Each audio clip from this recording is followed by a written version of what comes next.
This is a video showing the solutions to the homework number 95, the work number 95 that was Monday's geometry class.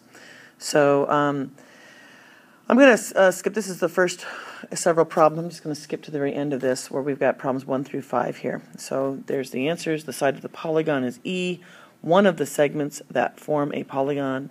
A denominator is F, the bottom number of a fraction which tells how many equal parts are in the whole. A numerator is B, the top number of a fraction, which tells how many parts of a whole are being considered. 4 is vertex of a polygon, which is D, which is the intersection of two sides of a polygon. And number 5, vertical angles, is the answer is A, two non-adjacent angles formed by two intersecting lines.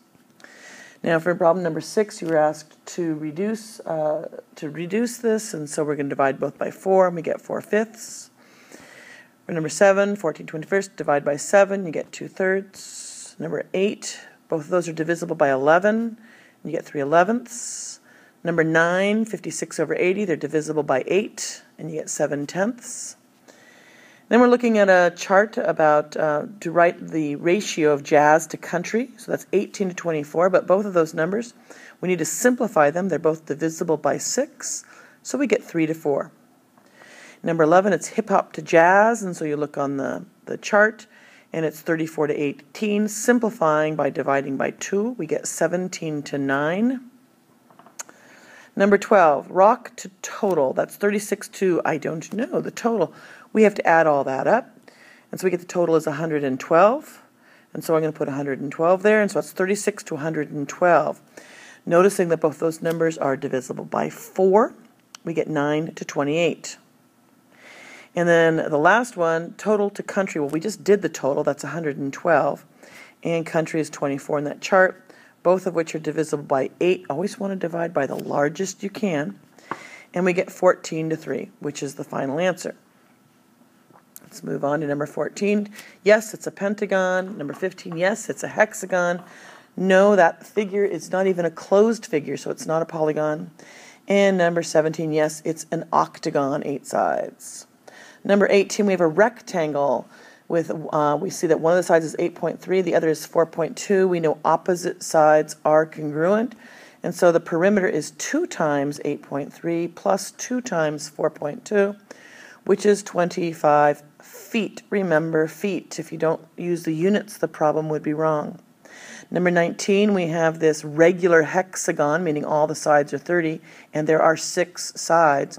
So the perimeter is 6 times the 30, and so we get 180 centimeters. Don't forget your units. Now we moved on to page 457. Problem number 1 was to talk about the extremes and the means. The means are 3 and 2. And the extremes are 1 and 6. We had that discussion today in class. Number 2, they want to know what the cross products are. And so I wrote it as an equation. Since you're going to cross multiply, you get SV equals TU. For number 3, you're going to look at the line L in that grid, find the slope, and we're going to write the ratio of the rise to the run, which is 1/2. For M, you find that slope, writing the ratio of the rise to the run, you get 1 to 1. Remember, it's a ratio, so it's not just the number 1. In an equation, we would just say the slope is 1, but we want the ratio, which is 1 to 1.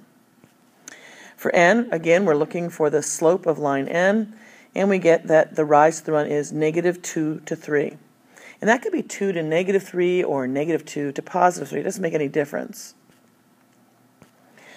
Number 6, we have the ratio of the 4 sides of this object. Now that does not mean that the sides are 2 units and 4 units and 5 units and 7 units.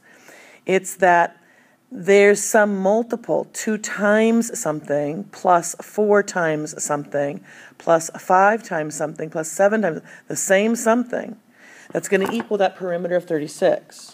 Because the ratio means we have divided by whatever was common, that x. We now have to figure out what that was. So we add all those x's together. We get 18x's equal 36. Divide by 18. X equals 2. That was not the question. The question was, what's the length of the shortest side? So you plug that in now. You've got 2 times that multiple of 2, 4 times that multiple of 2, 5 times the multiple of 2, and 7 times the multiple of 2. Those are the 4 sides, 4, 8, 10, and 14. Well, the 2 times 2, that's the shortest side, which is 4. And the units were meters, so the answer is 4 meters. In number 7, we have the angle measures of a triangle. I have the ratio of 5, 12, and 19. Now, obviously, those are not the angle measures because 5 plus 12 plus 19 does not add up to 180. But 5 times this factor that would have come out plus 12 times that factor plus 19 times that factor will equal 180. We need to figure out what that factor was. So we find that it's 5. Plugging that 5 back in, the 3 angle measures are 5 times 5, 12 times 5, and 19 times 5. So we can see that would be 25 degrees and 60 degrees, and then 19 times 5 is 95 degrees. And if you add that 25 plus 60 plus 95, you will get 180 degrees. The largest angle has the 95 degrees. We're going to solve that proportion. Now, yes, you could do cross multiplication, but I want to encourage you to follow this method. Always simplify first so that your numbers are the smallest possible.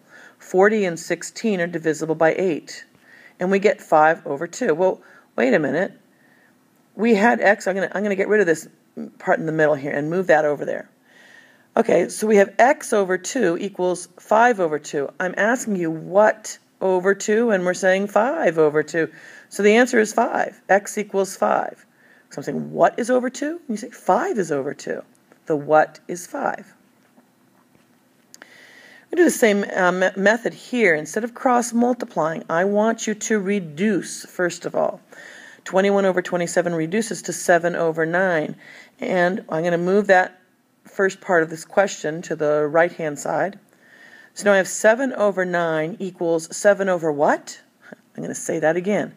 7 over 9 equals 7 over what? Well, the what is 9. So you can do these without cross multiplying if they simplify and you get one of those denominator or numerator to be equivalent.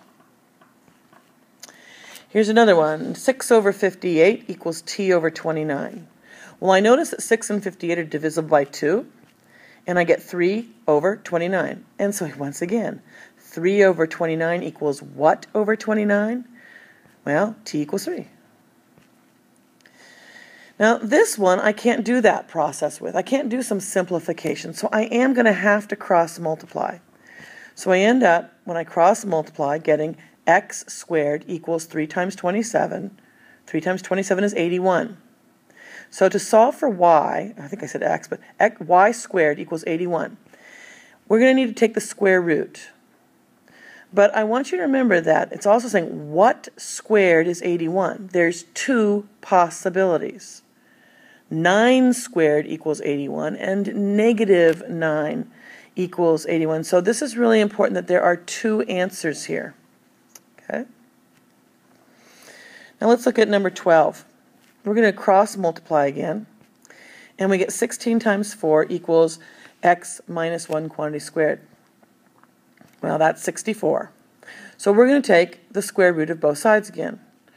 So when we take the square root of both sides, we get this. And I want you to remember that we've got this plus or minus going on here, which means 8, positive 8, equals x minus 1, or negative 8 equals x minus 1. We have 2 equations to solve for. We add 1 to the first equation to both sides. We get x equals 9. Or, again, we add 1 to both sides, and we get x equals negative 7. So for problem number 12, there are 2 separate answers. There were 2 answers for number 11 as well, positive and negative 9. But in number 12, I have 2 different, not just opposite numbers, but one of them is a positive 9 and one of them is a negative 7. Number 13. Well, this is what I'm thinking, gee, can I do some changing? I can look at that right-hand fraction, x over 6, multiplying both numerator and denominator by 3. I get now a denominator of 18. Well, that means x squared over 18 equals x over 18. So I'm going to rewrite that. And here I see I've got the same denominator, so therefore those numerators must be equivalent. So I write them down. X squared equals 3x.